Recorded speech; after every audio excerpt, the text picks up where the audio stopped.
ప్రియ శ్రోతలు, ఈ రోజున మన పాఠం యాకోబు పత్రిక 2వ అధ్యాయం 19 నుండి 26వ వచనం వరకు వినండి. దేవుడొక్కడే అని నీవు నమ్ముతున్నావు, అలాగు నమ్మడం మంచిదే. దయ్యాలు కూడా నమ్మి వణుకుతున్నాయి. ఊరికే నమ్ముతున్నాను అనటం కాదు, పెదవులతో దేవుని పేరు ఉచ్చరిస్తే సరిపోదు. రక్షించే విశ్వాసం హృదయంలో ఉన్న సజీవ శక్తి. 20వ వచనం, వ్యర్థుడా, క్రియలు లేని విశ్వాసము నిష్ఫలమైనదని తెలుసుకొనగోరుతున్నావా? ఫలించని విశ్వాసము నిష్ఫలం, విఫలం. అది శూన్యం, నిరర్థకం. విశ్వాసానికి రెండు వైపులా చూడాలి. నాణ్యానికి రెండు వైపులా గమనించాలి గదా.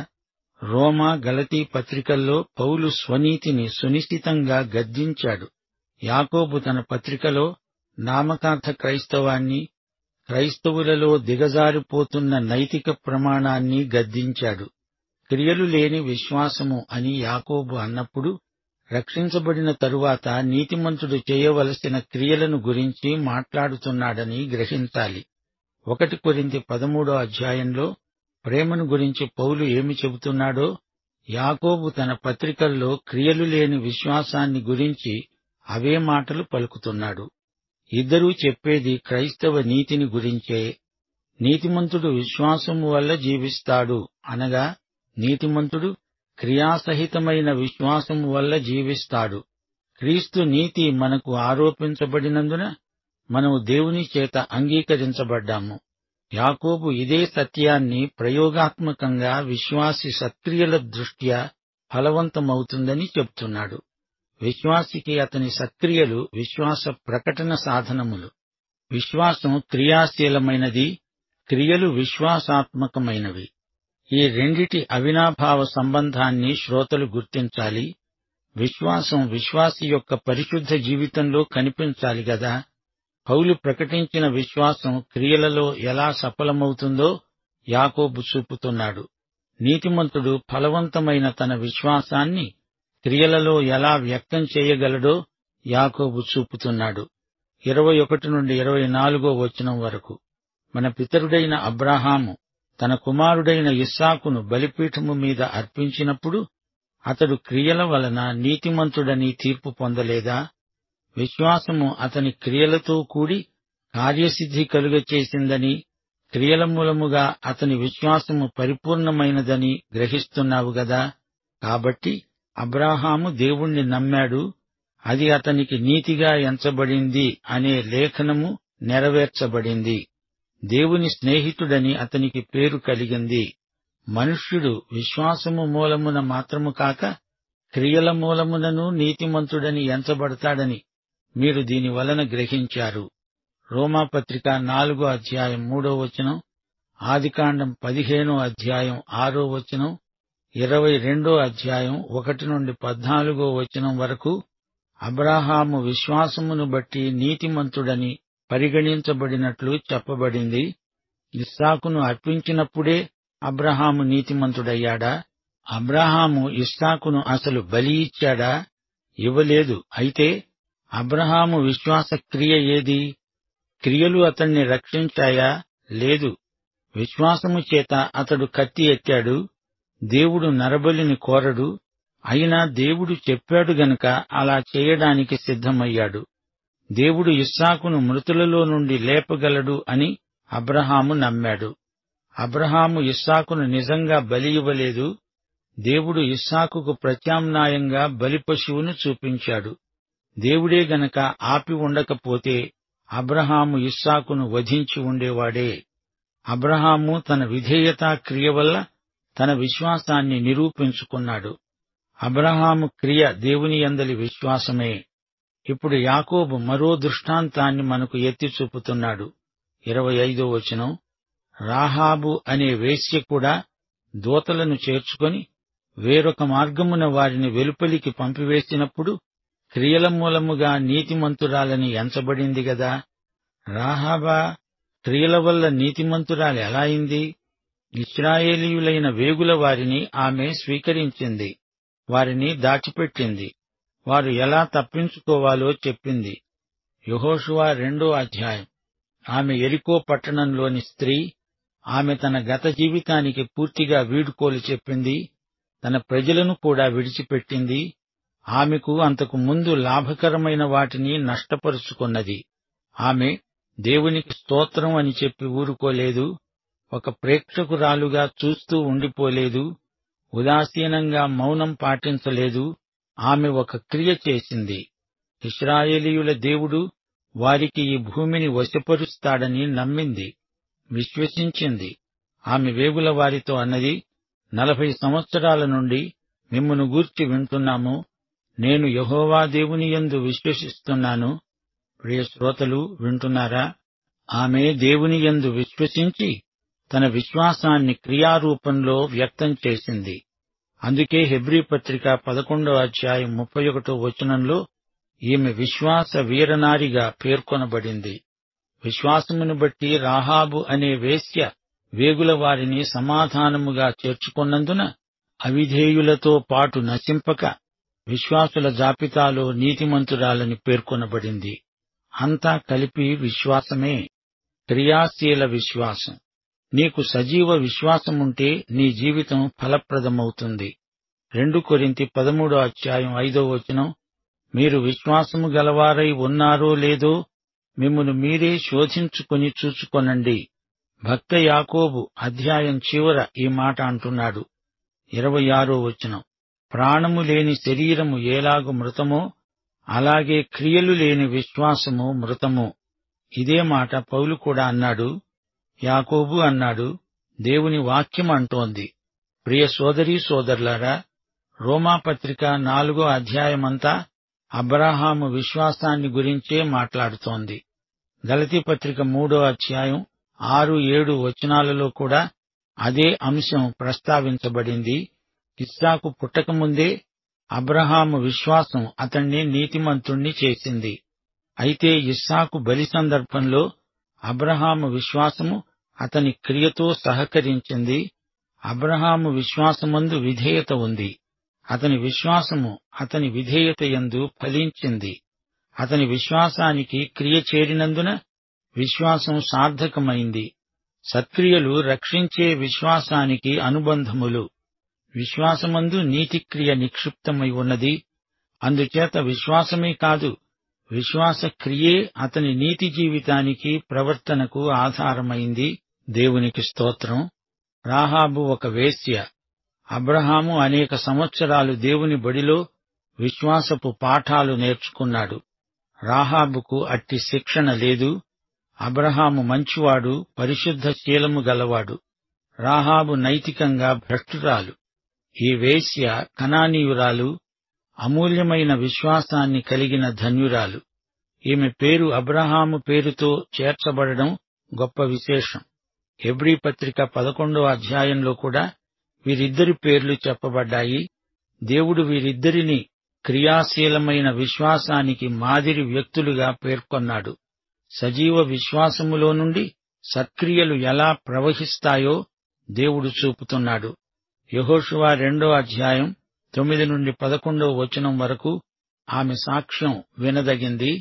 వేగుల వారితో ఆమె అన్నది, యెహోవా ఈ దేశమును మీకిస్తున్నాడని, మీ వలన మాకు భయం పుడుతుందని, ఈ దేశ నివాసులందరికీ ధైర్యం చెడుతుందని నేనెరుగుదును.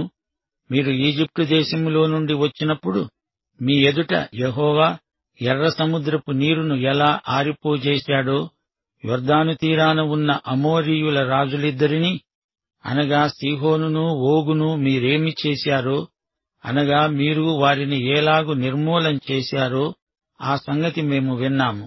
మేము విన్నప్పుడు మా గుండెలు కరిగిపోయాయి. మీ దేవుడైన యెహోవా పైన ఆకాశమందు కింద భూమియందు దేవుడే. మీ ఎదుట ఎట్టి మనుష్యులకైనా ధైర్యమేమాత్రము ఉండదు. చూచారా, రాహాబు సాక్ష్యం ఎంతో బలమైనది. ఇద్దరు వేగులవారి క్షేమము కోసం ఆమె చేసిన సాహసం ఆమె క్రియాశీల విశ్వాసానికి ప్రబల నిదర్శనం. విశ్వాసమంటే మానసికమైన ఒప్పుకోలు మాత్రం కాదు, ఏదో మతాచార పరిధిలో ధర్మశాస్త్ర క్రియలు చేయడమూ కాదు. ఇది వీటన్నిటికీ అతీతమైనది. కేవలం ధర్మశాస్త్రోక్త క్రియలకు సజీవ విశ్వాసం పరిమితం కాదు. పరిశుద్ధ విధేయతతో క్రియాశీలమై స్వచ్ఛందమైన సత్కార్యాచరణలో సజీవ విశ్వాసం వ్యక్తమవుతుంది. నైతిక శీలం సువార్త సత్యానికి అనుగుణమై ప్రయోగాత్మకమై వెలుగొందుతుంది. సువార్త సత్యమే పరిశుద్ధ జీవితానికి ఆధారం. కొండమీది ప్రసంగాన్ని ఇంటా బయట విశ్వాసులు అభ్యసించాలి, సాధన చెయ్యాలి.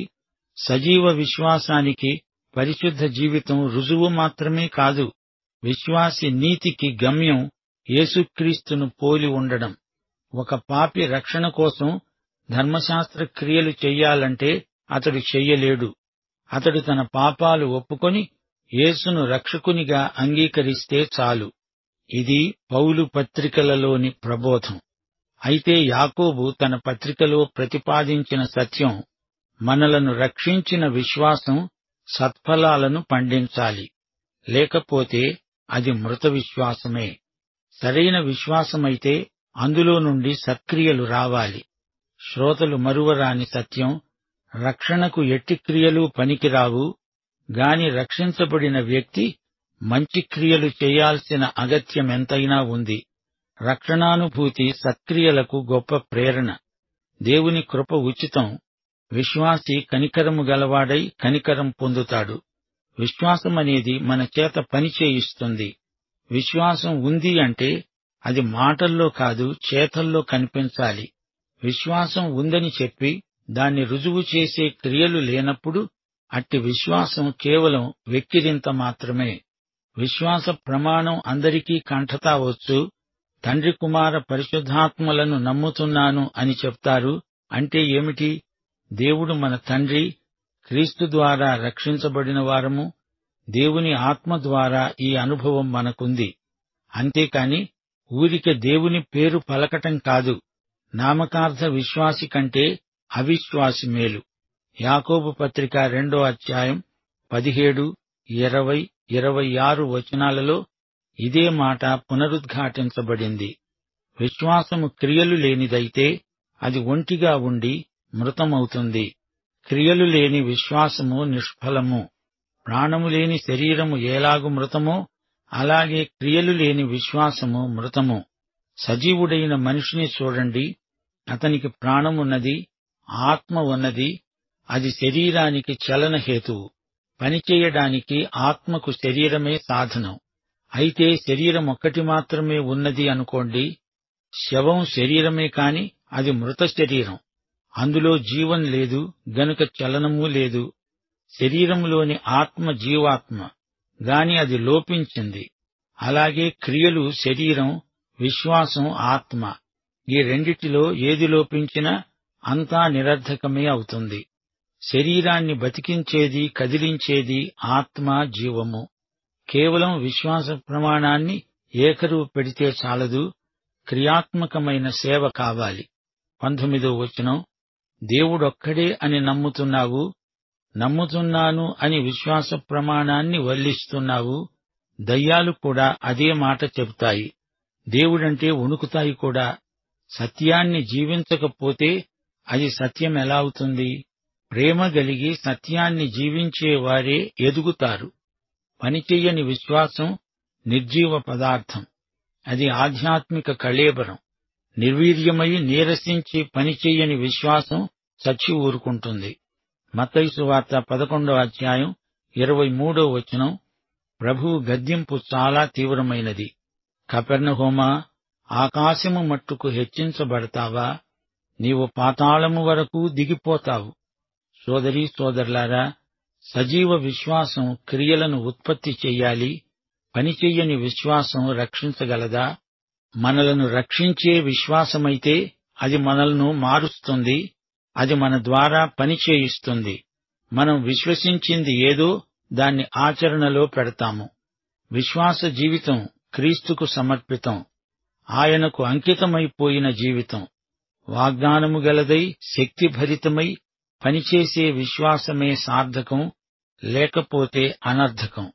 క్రియలు లేకుండా విశ్వాసాన్ని కనపరచటం అసాధ్యం. విశ్వాసాన్ని గురించి మాట్లాడవచ్చు, గాని క్రియల ద్వారానే విశ్వాసాన్ని ప్రజలకు చూపగలం. విశ్వాసిలో క్రీస్తు ఉండి పనిచేస్తాడు. విశ్వాసి చేత చేయిస్తాడు. మత్తయి సువార్త 7:16 నుండి 20 వరకు యేసు చేసిన ప్రబోధం మన హృదయాలపై ముద్రించుకోవాలి. వారి ఫలముల వలన మీరు వారిని తెలుసుకుంటారు. ముండ్ల పొదలలో ద్రాక్ష పండ్లనైనను, పల్లేరు చెట్లలో అంజూరపు పండ్లనైనను కోస్తారా? అలాగే ప్రతి మంచి చెట్టు మంచి ఫలాలు ఫలిస్తుంది. పనికిమాలిన చెట్టు కాని ఫలాలు ఫలిస్తుంది. మంచి చెట్టు కాని ఫలములు ఫలింపనేరదు, పనికిమాలిన చెట్టు మంచి ఫలములు ఫలింపనేరదు. మంచి ఫలములు ఫలించని ప్రతి చెట్టు నరకబడి అగ్నిలో వేయబడుతుంది. కాబట్టి మీరు వారి ఫలముల వలన వారిని తెలుసుకుంటారు. యథార్థ విశ్వాసములో నుండి యథార్థమైన నీతి క్రియలు వస్తాయి. అట్టి క్రియలు లేనప్పుడు విశ్వాసం లేనట్లే తేలిపోతుంది. విశ్వాసము సజీవమై శక్తిగలదై పనిచేస్తుంటే సత్క్రియలు సమృద్ధిగా కనిపిస్తాయి. విశ్వాసము ద్వారా రక్షణ, రక్షణకు ఫలం సత్క్రియలు అన్నప్పుడు విశ్వాసము క్రియలు కూడా కృపచేతనే ప్రవర్తిల్లుతున్నాయని గ్రహించాలి. క్రియల ద్వారా నీతిమంతులు అని యాకోబు అన్నప్పుడు అవి విశ్వాసి క్రియలు, విశ్వాస క్రియలు. నీతిమంతులు తమ క్రియల ద్వారా తామెవరో నిరూపించుకుంటారు.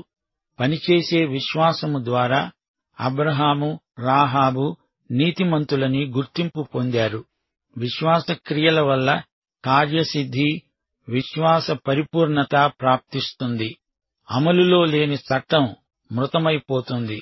అందాక ఎందుకు, మన కండరాలు, మెదడు సాధకము చేత, వ్యాయామము చేత బలం పుంజుకుంటాయి గదా.